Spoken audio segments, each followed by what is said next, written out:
আমার কাছে যারা জোবায়েরপন্থী তারা এসেছেন এবং কেন্দ্রীয় পর্যায়ে আমি তাদেরকে পরামর্শ দিয়েছি। কিছুদিন পর আমার কাছে এসেছিলেন সাতপন্থীগণ, কাকরাইলের শীর্ষ আমির যারা তারা এসেছিলেন এবং তারা এসে আমাকে তাদের ইজতেমায় যাওয়ার দাওয়াত করেছিলেন, কিন্তু আমি বলেছেন আমি যেতে পারবো না। আমি তাদেরকে প্রস্তাব করেছিলাম যে আপনারা সাদ সাহেবকে নিয়ে এত মাতামাতি কেন? সাদ সাহেব যদি ভুল করেই থাকে তাহলে সে তো তওবা করলে পারে। তখন তারা আমাকে বললেন যে সাদ সাহেব দারুল উলুম দেওবন্দে গিয়েছেন এবং তিনি সেখানে তার বক্তব্য স্পষ্ট করেছেন। আমি বলেছি তাহলে আমি আমার প্রতিনিধি দেওবন্দে পাঠাবো এবং আমি জানবো সাদ সাহেব তওবা করেছেন কিনা।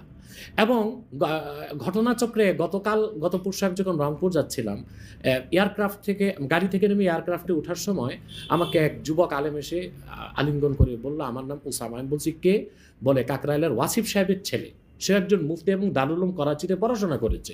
তো দেখা যাচ্ছে যে তাবলিগের দুই দলেই আলেম আছে, কিন্তু অধিক সংখ্যক আলেম ও মূল ঘরানার যারা ইসলামী আন্দোলনের নেতৃত্ব দিচ্ছেন তারা কিন্তু জোবায়েরপন্থীদের সাথে, এবং তারাই হক।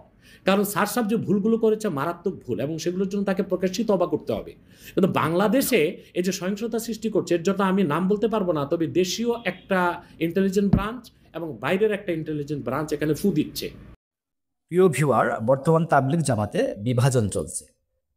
সাদপন্থী এবং জুবায়েরপন্থী, এই বিভাজন কেন এবং এই বিভাজনে কারা ফু দিচ্ছে এ সম্পর্কে আব্বাস হুজুরকে প্রশ্ন করেছিলেন সাংবাদিক খালেদ মহিউদ্দিন। জবাবে আব্বাস হুজুর কি বলেছেন আপনারা এতক্ষণ শুনলেন।